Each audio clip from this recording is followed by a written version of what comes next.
Hello friends, welcome back to my YouTube channel. അപ്പോൾ നമ്മളെല്ലാവരും wait ചെയ്ത love scout 6th episode start ചെയ്യുന്നത് തന്നെ നമ്മുടെ നായികയുടെ ആ ചൈൽഡ്ഹുഡിലുണ്ടായ ആ ഒരു ഇൻസിഡൻറ്റ്, ഒരു ഫയർ ആക്സിഡൻറ്റ് നടന്നിരുന്നല്ലോ. ആ ഒരു ആക്സിഡൻറ്റ് കാണിച്ചുകൊണ്ടാണ് കേട്ടോ.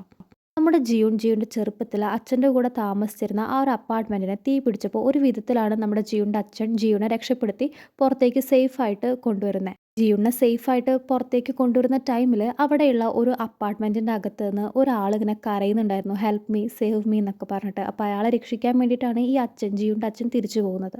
അങ്ങനെ വേറൊരാളെ രക്ഷിക്കാൻ വേണ്ടി പോകുന്ന ജിയുൻ്റെ അച്ഛൻ പിന്നെ തിരിച്ചു വരുന്നില്ല കേട്ടോ. ഈ ഫയർഫോഴ്സ് കെടുത്തി കഴിഞ്ഞിട്ടും ഇവളുടെ അച്ഛൻ മാത്രം തിരിച്ചു വന്നില്ല. ഫസ്റ്റ് സീനിൽ അച്ഛൻ്റെ ആ ഒരു ഫോട്ടോ നോക്കിയിട്ട് ഒരുപാട് ഇരുന്ന് കരയുന്ന നമ്മുടെ ജിയുണ്ണെ കേട്ടോ കാണിക്കുന്നത്. അപ്പോൾ അവൾ ചോദിക്കുന്നുണ്ട്, എനിക്ക് പ്രോമിസ് ചെയ്തതല്ലേ നിങ്ങൾ തിരിച്ചു വരുന്നത്, അച്ഛൻ ആ പ്രോമിസ് കീപ്പ് ചെയ്തില്ലല്ലോ എന്നൊക്കെ പറഞ്ഞ് കരയാണ്.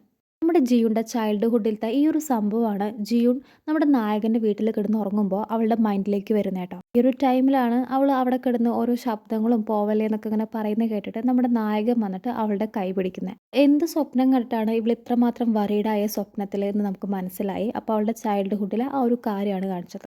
നെക്സ്റ്റ് സീനിൽ പെട്ടെന്ന് തന്നെ ചാടി എഴുന്നേൽക്കുകയാണ്. ഇവൻ്റെ വീടാണെന്ന് മനസ്സിലാവുകയാണ്. രണ്ടുപേരും കൂടി ഓടി ലിഫ്റ്റിലേക്ക് കയറുകയാണ്. നേരെ ചെന്ന് പെടുന്നത് നേരത്തെ പറഞ്ഞ പോലെ നമ്മുടെ ബിയോളുടെ മുമ്പിലാണ് കേട്ടോ. നമ്മുടെ ജിയുണും യുൺഹോയും നല്ല രീതിയിൽ ഷോക്ക് ആവുന്നുണ്ടെങ്കിലും നമ്മുടെ യുൺഹോ വേറെ ആരും അറിയാതെ ജിയുൻ്റെ ബാഗ് ജിയുൻ്റെ കയ്യിലേക്ക് കൊടുക്കുകയാണ് കേട്ടോ. ബിയോളാണെങ്കിൽ പുറത്തു നിന്ന്, അതായത് ലിഫ്റ്റിന് പുറത്തു നിന്ന് നമ്മുടെ അച്ഛനെ കാണുമ്പോൾ അച്ഛ എന്ന് പറഞ്ഞ് വിളിക്കുമ്പോഴാണ് നമ്മുടെ ജിയുണ് മനസ്സിലാവുന്നത് ഈ പെൺകുട്ടി നമ്മുടെ യുൺഹോയുടെ മകളാണ് എന്നത്. ഇത് മനസ്സിലാവുമ്പോൾ തന്നെ ജിയുൻ്റെ ഫേസ് ഒന്നും ജിയും കാണിക്കുന്നില്ല കേട്ടോ. തലയൊക്കെ ചെരിച്ചു പിടിക്കുകയാണ്. അതുകൊണ്ട് തന്നെ ബാക്കി എല്ലാവരും വിചാരിക്കുന്നത് നമ്മുടെ യുൺഹോയും ഈ ഒരു ലേഡിയും തമ്മിൽ ഒരു ബന്ധവും ഇല്ലെന്നാണ് കേട്ടോ. ജിയൂനാണെങ്കിൽ ഒരു വിധത്തിലാണ് ബിയോളുടെ മുമ്പിൽ ഫേസ് കാണാതെ ആ ലിഫ്റ്റിൽ നിന്ന് പോകുന്നത് കേട്ടോ. ബിയോളാണെങ്കിൽ എന്തോ ഒരു സംശയം തോന്നിയിട്ട് അച്ഛനോട് പറയുന്നുണ്ട്, ആ പോയ ലേഡീനെ ഞാൻ എവിടെയോ കണ്ടുപരിചയമുള്ള പോലെ ഉണ്ടെന്ന് പറയുന്നുണ്ട്. നെക്സ്റ്റ് സീനിൽ നമ്മുടെ യുൻഹോയുടെ വീട്ടിൽ സുഹ്യോനും യുൻഹോയും കൂടി സംസാരിക്കുകയാണ് കേട്ടോ. അപ്പോൾ സുഹ്യോൻ പറയുന്നുണ്ട്, നീ ഇന്ന് വരാത്ത കാരണം നിൻ്റെ മകൾ ഒരുപാട് കരഞ്ഞു, അപ്പോൾ ഞാനൊരു ക്യാൻഡിയൊക്കെ വാങ്ങിച്ചു കൊടുത്തപ്പോൾ അവൾ സമാധാനമായി എന്ന് പറയും. അങ്ങനെ സംസാരിച്ചുകൊണ്ടിരിക്കുമ്പോഴാണ് അവിടുത്തെ സോഫയിൽ ഇവൾ ഒരു ബ്ലാങ്കറ്റ് കാണുന്നത് കേട്ടോ. അപ്പോൾ അവനോട് ചോദിക്കുന്നുണ്ട്, അല്ല നീ എന്താ ഇവിടെ സോഫയിലാണോ ഇന്നലെ കിടന്നതെന്ന് ചോദിക്കുകയാണ്. അപ്പോൾ യുൻഹോ മറുപടിയായിട്ട് പറയുന്നുണ്ട്, ഓ ഇവിടെ ഞാൻ ക്ലീൻ ചെയ്തുകൊണ്ടിരിക്കുകയായിരുന്നു, ബ്ലാങ്കറ്റ് ഇവിടെ ഇട്ട കാര്യം ഞാൻ മറന്നുപോയി എന്ന് പറയാം. യുൻഹോ എന്നിട്ട് ആ ബ്ലാങ്കറ്റ് കൊടുത്തിട്ട് റൂമിലേക്ക് പോവുകയാണ് കേട്ടോ. യുൻഹോ ആണെങ്കിൽ ബ്ലാങ്കറ്റ് വെക്കാനായിട്ട് റൂമിലേക്ക് പോകുമ്പോൾ നമ്മുടെ സുഹ്യോൻ ഒരു കാര്യം ശ്രദ്ധിക്കുന്നുണ്ട് കേട്ടോ. കാരണം വാഷ് ബേസ്, അതായത് സിങ്കിൻ്റെ അടുത്തായിട്ട് 2 പ്ലേറ്റ് ഇരിക്കുന്നുണ്ട്. സുഹ്യോൻ ആലോചിക്കുന്നുണ്ട്, അല്ല ഇന്നലെ ഇവിടെ ആരെങ്കിലും വന്നിരുന്നോ എന്നൊക്കെ അവൾ ആലോചിക്കുന്നുണ്ട് കേട്ടോ. യുൻഹോ ആണെങ്കിൽ റൂമിൽ വന്നിട്ട് നമ്മുടെ ജിയുണ്ണെ മെസ്സേജ് ചെയ്യണോ ചെയ്യേണ്ടതെന്നൊക്കെ ഇങ്ങനെ ആലോചിച്ചിരിക്കുകയാണ്. അപ്പോൾ സേഫായിട്ട് എത്തിയോ ഇല്ലേ എന്നൊക്കെ ഇവനൊന്നും ചോദിക്കണമെന്നുണ്ട്. പക്ഷേ അങ്ങനെ മെസ്സേജ് ഒന്നും അയക്കുന്നില്ല കേട്ടോ. അങ്ങനെ കുറച്ച് കഴിയുമ്പോൾ നമ്മുടെ നായിക അവളുടെ വീട്ടിലെത്തുകയാണ് കേട്ടോ. പെട്ടെന്ന് തന്നെ ഒരു ഗ്ലാസ് വെള്ളമൊക്കെ എടുത്ത് കുടിക്കുന്നുമുണ്ട്. ജിയുൺ എന്നിട്ട് നമ്മുടെ യുൻഹോനെ കുറിച്ചും ബിയോളിനെ കുറിച്ചും ആലോചിക്കുകയാണ് കേട്ടോ. കാരണം ഇപ്പോഴാണ് അവൾക്ക് മനസ്സിലായത് ബിയോൾ യുൻഹോയുടെ മകളാണ് എന്നത്. ബിയോളിനെ കാണുമ്പോഴൊക്കെ ചെറിയൊരു സിമിലാരിറ്റി യുൻഹോ ആയിട്ട് ഇവൾക്ക് തോന്നിയിരുന്നു. അപ്പോഴൊന്നും ഈ ഒരു സിമിലാരിറ്റി കാര്യമായിട്ട് നമ്മുടെ ജിയുൺ എടുത്തിരുന്നില്ല. ഇപ്പോഴാണ് ആ ഒരു സിമിലാരിറ്റിയുടെ കാര്യമൊക്കെ ഇവൾ ആലോചിക്കുന്നത്. മാത്രമല്ല തലേ ദിവസം യുൻഹോ ഇവളുടെ കയ്യിൽ ഒരു സ്റ്റാമ്പൊക്കെ ചെയ്തില്ലേ, അപ്പോൾ അതൊക്കെ ഒന്ന് ആലോചിച്ചിരിക്കുകയാണ് കേട്ടോ നമ്മുടെ നായിക.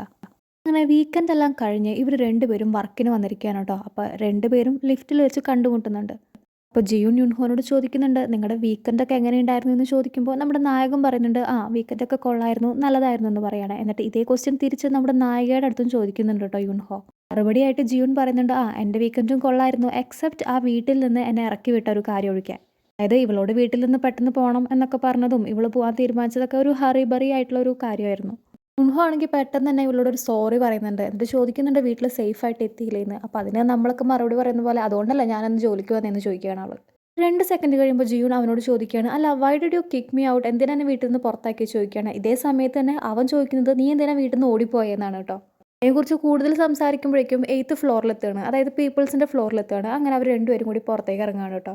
ഈ സീനിൽ ഈ ബ്രാൻഡ് ഐറ്റംസ് ഒക്കെ റിപ്പയർ ചെയ്യുന്ന ലേഡീനെ ആട്ടോ കാണിക്കുന്നത്. ഈ ലേഡിയുടെ പേര് മിസ് ചോയ് എന്നാണ്. അപ്പോൾ നമ്മുടെ ചോയിനെ കാണാൻ വേണ്ടിയിട്ട് ചോയുടെ മകൾ വന്നിരിക്കുകയാണ് കേട്ടോ. ഒരുപാട് സ്നേഹമാണ് മകൾക്ക് അമ്മേനോട്. അതുകൊണ്ട് തന്നെ മകൾ അമ്മേനോട് പറയാണ്, അമ്മ എത്ര വർഷമായി ജോലി ചെയ്യുന്നു, അമ്മയുടെ കൈയൊക്കെ നോക്കി എന്താ കൈൻ്റെയൊക്കെ ഒരു അവസ്ഥ, എന്തോരം സൂചി കുത്തിയിട്ടുണ്ട് അമ്മയുടെ കയ്യിൽ, അമ്മ ഇനി ജോലി ചെയ്തത് മതി, എനിക്കും എൻ്റെ ഹസ്ബൻഡിനും ജോലിയുണ്ട്, അപ്പോൾ അമ്മ ജോലി നിർത്തിക്കോ, അമ്മേനെ ഞാൻ നോക്കിക്കോളാം എന്നാണ് മകൾ പറയുന്നത്. അപ്പോൾ മകൾ പോയി കഴിയുമ്പോൾ ചോയുടെ എല്ലാ ഫിംഗേഴ്സിലേക്ക് നോക്കുകയാണ് കേട്ടോ. എന്നിട്ട് തലേ ദിവസം നമ്മുടെ യുൻഹോ പറഞ്ഞ കാര്യം ആലോചിക്കുകയാണ്. അതായത് യുൻഹോ പറഞ്ഞിരുന്നു, നിങ്ങളുടെ വിരലുകളൊക്കെ ഭയങ്കര പ്രഷ്യസ് ആണ്, അതായത് ഈ ചോയ്ക്ക് ഒരു ബാഗൊക്കെ ടച്ച് ചെയ്ത് കഴിഞ്ഞാൽ തന്നെ മനസ്സിലാവും അത് ഒറിജിനൽ ആണോ ഫേക്ക് ആണോ എന്നൊക്കെ. തലേ ദിവസം നമ്മുടെ യുൺഹോ പറഞ്ഞ ഈ കാര്യങ്ങളും കുറച്ച് നേരത്തെ മകള് പറഞ്ഞ കാര്യങ്ങളൊക്കെ ഇങ്ങനെ ആലോചിച്ചിരിക്കുകയാണ് കേട്ടോ. എന്നിട്ടൊരു കാര്യം തീരുമാനിക്കുകയാണ്. അതായത് ജോലിക്ക് കയറാൻ തീരുമാനിക്കുകയാണ്. അങ്ങനെ നമ്മുടെ ചോയ് ജിയുണിനെ അന്വേഷിച്ച് പീപ്പിൾസിന്റെ ഓഫീസിലേക്ക് വരികയാണ് കേട്ടോ. അവിടെയാണെങ്കിൽ ജിയുൺ ഉണ്ടായിരുന്നില്ല. പക്ഷെ നമ്മുടെ ക്വാങ് ഉണ്ടായിരുന്നു കേട്ടോ. ക്വാങ് ആണെങ്കിൽ ഒരുപാട് ഹാപ്പി ആവുകയാണ്. മിസ് ചോയ് ഇവരുടെ ജോബ് ഓഫർ അക്സെപ്റ്റ് ചെയ്തു എന്നറിഞ്ഞപ്പോൾ തന്നെ ഒരുപാട് ഹാപ്പി ആയിട്ടോ ക്വാങ്. നെക്സ്റ്റ് സീനിൽ നമ്മുടെ സിഒയും ജിയോണും കൂടി ഫുഡ് കഴിക്കുകയാണ് കേട്ടോ. അപ്പോൾ നമ്മുടെ സിഒ ആണെങ്കിൽ ഈ ചോയ് ജോബ് ഓഫർ അക്സെപ്റ്റ് ചെയ്തതിൽ ഒരുപാട് ഹാപ്പിയാണ്. എന്നിട്ട് സിഒ പറയുന്നുണ്ട് നമ്മുടെ യുൺഹോയും ക്വാങ്ങും ഒരുപാട് വർക്ക് ചെയ്തിട്ടുണ്ട് ഈ ഒരു കാര്യത്തിന് വേണ്ടി. ജിയൂൺ പറയുന്നുണ്ട് അവർ മാത്രമൊന്നുമല്ല എല്ലാവരും നന്നായിട്ട് വർക്ക് ചെയ്തിട്ടുണ്ട്. എന്നിട്ട് ജിയൂൺ ചോദിക്കുന്നുണ്ട്, അല്ല നിന്റെ ബുക്ക് സ്റ്റോറിൽ കാണാറുള്ള ആ പെൺകുട്ടി നമ്മുടെ യുൺഹോയുടെ മകളാണല്ലേ എന്ന് ചോദിക്കുകയാണ്. നമ്മുടെ സിഒ പറയുന്നുണ്ട്, ആ നിങ്ങൾ രണ്ടുപേരും സംസാരിച്ചിട്ടുണ്ടല്ലേ, അവൻ ഒറ്റയ്ക്ക് ആ കൊച്ചിനെ വളർത്തിയെന്നൊക്കെ പറയാണ്. ജിയൂൺ ചോദിക്കുന്നുണ്ട്, അപ്പോൾ എത്ര വർഷമായി ഈ കൊച്ചിനെ ഒറ്റയ്ക്ക് അവൻ വളർത്തുന്നതെന്ന് ചോദിക്കുമ്പോൾ നമ്മുടെ സിഒ പറയാണ്, ഇവരുടെ കല്യാണം കഴിഞ്ഞ് ഈ കുട്ടിക്ക് 1 വയസ്സാവുന്നതിന് മുൻപേ അവർ രണ്ടുപേരും, അതായത് നമ്മുടെ യുൺഹോയും വൈഫും ഡിവോഴ്സായി. അന്ന് തൊട്ട് ബിയോളിനെ വളർത്തുന്നത് യുൺഹോ ആണ്. യുൺഹോയും യുൺഹോയുടെ എക്സ് വൈഫും കോളേജിലത്തെ ഒരു വലിയ കപ്പിൾ തന്നെയായിരുന്നു. ഒരുപാട് ഫാൻസ് ഉണ്ടായിരുന്നു ഈ ഒരു കപ്പിളിന്. മാത്രമല്ല എഡ്യൂക്കേഷനൊക്കെ കഴിഞ്ഞതിൻ്റെ തൊട്ട് പുറകെ രണ്ടുപേരും കല്യാണവും കഴിച്ചു. സിഒക്കടക്കം, അതായത് നമ്മുടെ സിഒയുടെ ഹസ്ബൻഡ് അടക്കം ആ കോളേജിലുള്ള എല്ലാവരും വിചാരിച്ചത് നമ്മുടെ യുൺഹോയും വൈഫും ഒരുപാട് വർഷം ഹാപ്പിയായി ജീവിക്കും എന്നാണ്. ഇവർ രണ്ടുപേരും ഡിവോഴ്സ് ചെയ്യുന്ന കോളേജിലുള്ള ആരും തന്നെ എക്സ്പെക്ട് ചെയ്തിരുന്നില്ല. യുനാണെങ്കിൽ സിഒനോട് ഇവർ രണ്ടുപേരും ഡിവോഴ്സ് ചെയ്യാനുള്ള റീസൺ ചോദിക്കുന്നുണ്ടെങ്കിലും നമ്മുടെ യുൺഹോ അങ്ങനത്തെ കാര്യങ്ങളൊന്നും തുറന്നു പറയുന്ന ഒരാളല്ല. അതുകൊണ്ട് തന്നെ ഇവളുടെ ഹസ്ബൻഡിന് പോലും ഡിവോഴ്സിനുള്ള റീസൺ അറിയില്ല. സിഒ പറയുന്നുണ്ട്, നമ്മുടെ ബിയോളിന് ഇവൻ്റെ സപ്പോർട്ട് ആവശ്യം വന്ന ടൈമിൽ ഇവൻ പക്ക കറക്റ്റായിട്ട് ലീവ് എടുത്തു അവളുടെ കൂടെ തന്നെ നിന്നു. ആ ഒരു ലീവിൻ്റെ പേരിലൊക്കെ യുൺഹോ ഒരുപാട് പ്രോബ്ലംസ് ഒക്കെ ഫേസ് ചെയ്തിട്ടുണ്ട്. എന്നാലും മകൾക്ക് ആവശ്യമുള്ള ടൈമിൽ അവൻ ഉണ്ടായിരുന്നു. അവൻ നല്ലൊരു അച്ഛനാണ് എന്നാണ് സിഒ പറയുന്നത്. ജിയൂൺ ആണെങ്കിൽ ഈ ഒരു കാര്യം, അതായത് ഇവൻ്റെ പാറ്റേണൽ ലീവ് എടുത്തതിനെ കുറിച്ചുള്ള ആ ഒരു കാര്യം മുൻപ് ചോദിച്ചപ്പോൾ ഇവൻ പറഞ്ഞിരുന്നു, എൻ്റെ മകൾക്ക് എന്നെ ആവശ്യമുള്ള ഒരു ടൈമായിരുന്നു, അപ്പോൾ ഞാൻ ലീവ് എടുത്തു, അവൾക്ക് വേണ്ടി ഞാൻ അവിടെ ഉണ്ടായിരുന്നു എന്ന് പറഞ്ഞിരുന്നു. അപ്പോൾ ആ ഒരു കാര്യം നമ്മുടെ ജിയൂണും ആലോചിക്കുകയാണ് കേട്ടോ. നെക്സ്റ്റ് സീനിൽ നമ്മുടെ യുൺഹോ ബിയോളിന് നെയിൽ പോളിഷ് ഇട്ട് കൊടുക്കുകയാണ് കേട്ടോ. അപ്പോൾ യുൺഹോ ചോദിക്കുന്നുണ്ട്, ഇത്ര നാൾ എൻ്റെ മകൾക്ക് നെയിൽ പോളിഷിനോടൊന്നും ഇൻട്രസ്റ്റ് ഉണ്ടായിരുന്നില്ല, ഇപ്പോൾ ഇങ്ങനൊരു ഇൻട്രസ്റ്റ് പെട്ടെന്ന് എവിടുന്നാ വന്നതെന്ന് ചോദിക്കുകയാണ്. അപ്പോൾ ബിയോൾ പറയുന്നുണ്ട്, അത് ഞാൻ കണ്ടുമുട്ടിയ ഒരു അമേസിംഗ് ആയിട്ടുള്ള ഒരു ലേഡിക്ക് കാണിച്ചു കൊടുക്കാൻ വേണ്ടിയിട്ടാണെന്ന് പറയുക. അവൾ ഭയങ്കര ഹാപ്പിയാണ് കേട്ടോ ആ ഒരു അമേസിംഗ് ലേഡീനെ കുറിച്ച് പറയാൻ. അപ്പോൾ യുൺഹോയ്ക്ക് പെട്ടെന്ന് തന്നെ മനസ്സിലാവുകയാണ് ഇവള് ലൈബ്രറിയിൽ കണ്ട ആ ഒരു ലേഡീനെ കുറിച്ച് സംസാരിക്കുന്നതെന്ന്. ആ ലേഡി ആരാന്ന് നമ്മുടെ യുൺഹോയ്ക്ക് അറിയില്ല. എന്തായാലും ബിയോളിന് ആ ലേഡീനെ ഒരുപാട് ഇഷ്ടമായെന്ന് യുൺഹോയ്ക്ക് മനസ്സിലായി. യുൺഹോയുടെ ഒരു വിരലിൽ ബിയോളും നെയിൽ പോളിഷ് ഇട്ട് കൊടുക്കുന്നുണ്ട് കേട്ടോ. അതിനുശേഷം രണ്ടുപേരും നല്ല ഹാപ്പി ആയിട്ട് കിടന്ന് ഉറങ്ങുകയാണ്. നെക്സ്റ്റ് സീനിൽ നമ്മുടെ ഡ്യുലക്സ് ലൈൻ്റെ ഓഫീസാട്ടോ കാണിക്കുന്നത്. അവിടെ നമ്മുടെ ജിയൂൺ ഈ പുതിയ ഇവരുടെ കാൻഡിഡേറ്റിനെ കുറിച്ച് സംസാരിക്കുമ്പോൾ മിസ്റ്റർ ജിൻ ആണെങ്കിൽ തീരെ ഹാപ്പി അല്ല. കാരണം എഡ്യൂക്കേറ്റഡ് അല്ലാത്ത ഒരാളാണ്. ഇവൻ ആവശ്യപ്പെട്ടത് ഒരു സർട്ടിഫൈഡ് ആയിട്ടുള്ള ഒരു ആളെയാണ്. പക്ഷേ ഇപ്പം നമ്മുടെ ജിയൂൺ കൊണ്ടുവന്നിട്ടുള്ള ആൾ സർട്ടിഫൈഡ് അല്ല, എഡ്യൂക്കേറ്റഡും അല്ല, പക്ഷേ നല്ല വർക്ക് എക്സ്പീരിയൻസ് ഉണ്ട്. ജിയൂൺ ആണെങ്കിൽ മിസ്റ്റർ ജിന്നിനോട് പറയുന്നുണ്ട്, ഈ ലേഡി നിങ്ങൾക്ക് പെർഫെക്റ്റ് ആണ്, ഇത്രയ്ക്കും എക്സ്പീരിയൻസ് ഉള്ള ഒരു ലേഡീനെ നിങ്ങൾക്ക് വേറെ കിട്ടില്ല.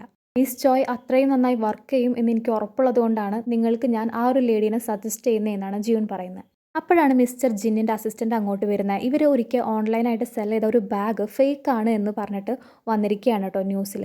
നമ്മുടെ ഡിലക്സ് ലൈൻ്റെ കോമ്പറ്റീറ്ററായ ലക്ഷറി സെല്ലർ എന്ന് പറയുന്ന ബ്രാൻഡിൻ്റെ അപ്രൈസറാണ് ഈ ഡിലക്സ് ലൈൻ്റെ ബാഗ് ഫേക്ക് ആണെന്ന് പറഞ്ഞിരിക്കുന്നത്. മിസ്റ്റർ ജിം ആണെങ്കിൽ പെട്ടെന്ന് തന്നെ ഈ പ്രോബ്ലം സോൾവ് ആക്കണം, അതിനുശേഷം എംപ്ലോയ്മെൻറ്റിൻ്റെ കാര്യം തീരുമാനിക്കുക എന്ന് പറഞ്ഞിട്ട് അവിടെ നിന്ന് എഴുന്നേറ്റ് പോവാണ് കേട്ടോ. ഈ ഒരു ന്യൂസ് ആണെങ്കിൽ നമ്മുടെ യുൺഹോയും കാണുന്നുണ്ട്. അപ്പോൾ തൊട്ടടുത്ത് നിൽക്കുന്ന മിസ് ചോയ്ക്ക് കാണിച്ചു കൊടുക്കുമ്പോൾ ചോയ് സൂം ചെയ്ത് നോക്കുകയാണ് ആ ബാഗൊക്കെ. എന്നിട്ട് പറയാണ്, ഇത് ഫേക്ക് ഒന്നല്ല, ഇത് റിയൽ ബാഗ് തന്നെയാണ്, ഇത് ജെനുവിൻ ബ്രാൻഡ് തന്നെയാണെന്ന് പറയാണ്.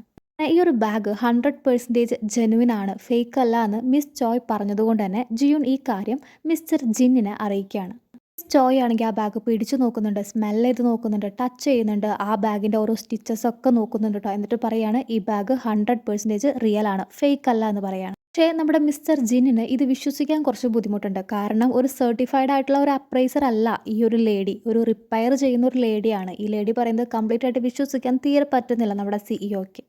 ഈ ഒരു ലേഡി ആണെങ്കിൽ ഇങ്ങനെ ഇൻസ്ട്രുമെൻറ്റ്സോ അങ്ങനെയൊന്നും യൂസ് ചെയ്തിട്ടല്ല, അവളുടെ കൈ കൊണ്ട് ടച്ച് ചെയ്ത് ആ ഒരു ഫീല്, ആ ഒരു ബ്രാൻഡിൻ്റെ ഡിഫറൻസ് ഒക്കെ കൈ കൊണ്ട് ഫീൽ ചെയ്തിട്ടാണ് പറയുന്നത് ഇത് റിയൽ ബ്രാൻഡാണെന്ന്. ചോയ് എന്നിട്ട് പറയുന്നുണ്ട്, ഓരോ ബാഗിൻ്റെയും സ്റ്റിച്ചസ് ഒക്കെ വേറൊരു കമ്പനിക്ക് കോപ്പി ചെയ്യാൻ എളുപ്പമാണ്, പക്ഷേ ഇതിൻ്റെ ലെതർ കോട്ടിങ്, ആ കോട്ടിങ് ഒരുപോലെ കോപ്പി ചെയ്യാൻ ഒരു കമ്പനിക്കും പറ്റില്ല. ആ കോട്ടിങ്ങിൽ എന്തെങ്കിലും ചേഞ്ച് വന്നു കഴിഞ്ഞാൽ ആ ഒരു ലെതറിൻ്റെ ടെക്സ്ചർ തന്നെ മാറിപ്പോകും. സിഇഒ ജിന്നിനാണെങ്കിൽ ഈ ലേഡീനെ കംപ്ലീറ്റ് ആയിട്ട് വിശ്വസിക്കണോ വിശ്വസിക്കേണ്ടേ എന്നുള്ളൊരു ഡൗട്ടൊക്കെ ഇപ്പോഴും നന്നായിട്ടുണ്ട്. നെക്സ്റ്റ് സീനിൽ നമ്മുടെ ബിയോൾ പഠിക്കുന്ന കിൻഡർ ഗാർഡൻ ആട്ടോ കാണിക്കുന്നത്. അപ്പോൾ നമ്മുടെ ബിയോളിൻ്റെ ഫ്രണ്ട് സിയോജിൻ ഒരു ആൺകുട്ടിയായിട്ട് തല്ലുകൂടുകയാണ് കേട്ടോ. അപ്പോൾ ടീച്ചർ ഇത് കണ്ടിട്ട് പെട്ടെന്ന് തന്നെ നമ്മുടെ സിയോജിനെ പിടിച്ചു മാറ്റുകയാണ്. മാത്രമല്ല സിയോജിൻ്റെ ഗ്രാൻഡ് മാനെയും സ്കൂളിലേക്ക് വിളിപ്പിക്കുന്നുണ്ട്, കിൻഡർ ഗാർഡനിലേക്ക് വിളിപ്പിക്കുന്നുണ്ട്. സിയോജിൻ മറ്റേ പയ്യനെ ഒന്ന് തള്ളിയിട്ടെങ്കിലും കാര്യമായിട്ട് പരിക്കോ അങ്ങനെ പ്രശ്നങ്ങളൊന്നുമില്ല, അതുകൊണ്ട് വലിയ പ്രശ്നമല്ല, എന്താണ് ശരിക്കും ഉണ്ടായി എന്ന് സിയോജിനോട് ചോദിച്ചറിയാൻ പറയാണ് ഈ ഗ്രാൻഡ് മാനോട്. ഗ്രാൻഡ് മാണെങ്കിൽ ഒരുപാട് തവണ സിയോജിനോട് ചോദിക്കുന്നുണ്ട് എന്താ സംഭവിച്ചത്, എന്താ ഉണ്ടായെന്ന്. പക്ഷെ സിയോജിൻ ഒന്നും തന്നെ പറയുന്നില്ല കേട്ടോ. അപ്പോൾ ബിയോളുള്ള കാരണമായിരിക്കാം ഗ്രാൻഡ് മാനോടൊന്നും പറയാത്തതെന്ന് ഗ്രാൻഡ് മയ്ക്ക് തോന്നിയിട്ട് ഗ്രാൻഡ് മ പറയുന്നുണ്ട് നമ്മുടെ ബിയോളിനോട്, ഞാൻ കുറച്ച് നേരം ഒന്ന് ഇവനോട് സംസാരിക്കട്ടെ, ഒരു ചെറിയൊരു പ്രൈവസി തരുമെന്ന് ചോദിക്കുകയാണ്. ശരിക്കും പറഞ്ഞു കഴിഞ്ഞാൽ നമ്മുടെ ബിയോളിനോട് ഗ്രാൻഡ് പറയുകയാണ് പ്രൈവസി വേണമെന്ന് പറയുമ്പോൾ നമുക്ക് തോന്നാം റൂഡായിട്ടാണ് ഗ്രാൻഡ് ബിഹേവ് ചെയ്യുന്നതെന്ന്. പക്ഷെ ഇത് റൂഡല്ല, ബിയോളിനെ റെസ്പെക്റ്റ് ചെയ്യുകയാണ്. അപ്പോൾ ബിയോളാണെങ്കിൽ നേരെ ഒരു ലൈബ്രറി കാണിക്കുകയാണ്, അത് നമ്മുടെ സിയോക്കിൻ്റെ ലൈബ്രറിയാണ്. എന്നിട്ട് ഞാൻ അവിടെ പോയി ഇരുന്നോളാം എന്ന് പറഞ്ഞിട്ട് ലൈബ്രറിയുടെ അടുത്തേക്ക് പോവുകയാണ്. ഫസ്റ്റ് സീനിൽ നമ്മുടെ ജിയൂനാണെങ്കിൽ ഈ ഒരു ലൈബ്രറിയിലേക്ക് വരുമ്പോൾ നമ്മുടെ ബിയോളിനെ കാണുക കേട്ടോ. അപ്പോൾ ബിയോളാണെങ്കിൽ ജിയൂണിനെ അവിടെ തന്നെ പിടിച്ചിരുത്തുകയാണ്. അപ്പോൾ ഒരു പൂച്ചക്കുട്ടീനെ നോക്കിയിട്ട് നമ്മുടെ ബിയോൾ ലൈബ്രറിക്ക് പുറത്തിരിക്കുമായിരുന്നു. നമ്മുടെ പൂച്ചക്കുട്ടീനെ ജിയൂണിനും ഒരുപാട് ഇഷ്ടമാവുന്നുണ്ട് കേട്ടോ. ജിയൂൺ അപ്പോൾ ബിയോളിനോട് ചോദിക്കുന്നുണ്ട് ഈ പൂച്ചക്കുട്ടീനെ അതിൻ്റെ അമ്മയുടെ അടുത്ത് കൊണ്ടുപോയി ആക്കണോ എന്ന് ചോദിക്കുകയാണ്. പക്ഷേ ബിയോളാണെങ്കിൽ ഒരുപാട് സാഡ് ആയിട്ടോ അതിന് മറുപടി പറയുന്നത്. അതായത് ഈ പൂച്ചക്കുട്ടിയുടെ അമ്മ ഇനിയിപ്പോൾ ഉപേക്ഷിച്ചതാണെങ്കിലോ, അപ്പോൾ നമ്മൾ തിരിച്ചു കൊണ്ടുപോയി അമ്മയ്ക്ക് ഇഷ്ടപ്പെടില്ലല്ലോ എന്നൊക്കെയാണ് ബിയോൾ പറയുന്നത്. ബിയോളുടെ സങ്കടം നമ്മുടെ ജിയൂണിന് നന്നായിട്ട് മനസ്സിലാവുന്നുണ്ട്. അതുകൊണ്ട് തന്നെ അവൾ പറയാണ് അമ്മയില്ലെങ്കിൽ എന്താ, അച്ഛനുണ്ടല്ലോ, നമുക്ക് അച്ഛനെ കണ്ടുപിടിക്കാമെന്ന് പറയാണ്. ചിലപ്പോൾ പൂച്ചക്കുട്ടിയുടെ അച്ഛൻ പൂച്ചക്കുട്ടീനെ അന്വേഷിച്ച് നടക്കുന്നുണ്ടെങ്കിലോ എന്ന് പറഞ്ഞിട്ട് ഒരു സീക്രട്ട് പറയാമെന്ന് പറയാണ് കേട്ടോ ജിയൂൺ. ജിയൂൺ പറയാണ് നമ്മുടെ ജിയൂണിൻ്റെ കുട്ടിക്കാലത്തെ അമ്മ മരിച്ചുപോയി, ജിയൂണിനെ വളർത്തിയത് അച്ഛനാണ്. അപ്പോൾ ബിയോള് ചോദിക്കുന്നുണ്ട് അപ്പോൾ മറ്റുള്ള കുട്ടികളൊന്നും കളിയാക്കില്ലേ എന്ന് ചോദിക്കുകയാണ്. അപ്പോൾ നമ്മുടെ ജിയൂൺ ആണെങ്കിൽ ഒരു സ്ട്രോങ് ആയിട്ടുള്ള മറുപടി പറയാണ്, അതായത് അത്ര ലോ ക്യാരക്ടറുള്ള കുട്ടികളുടെ കൂടെയൊന്നും ഞാൻ കൂട്ടുകൂടാറില്ല. എന്നിട്ട് ജിയൂൺ പറഞ്ഞു കൊടുക്കുകയാണ് ലവ് എന്ന് പറഞ്ഞു കഴിഞ്ഞാൽ ക്വാളിറ്റിയാണ്, ക്വാണ്ടിറ്റി അല്ല. എത്ര പേര് നമ്മൾ സ്നേഹിച്ചിട്ടും കാര്യമില്ല. ഇപ്പം നമ്മൾ ഒരേ ഒരാളെ സ്നേഹിക്കുന്നുള്ളെങ്കിലും അത് നല്ല ക്വാളിറ്റിയുള്ള ഒരു ഹാർട്ടിൽ നിന്ന് വരുന്ന ലവ് ആണെങ്കിൽ ആ ഒരു ആൾ മാത്രം നമ്മളെ സ്നേഹിച്ചാൽ മതി, അല്ലാതെ ഒരുപാട് പേര് സ്നേഹിച്ചിട്ട് കാര്യമില്ല എന്ന് പറഞ്ഞു കൊടുക്കുകയാണ്.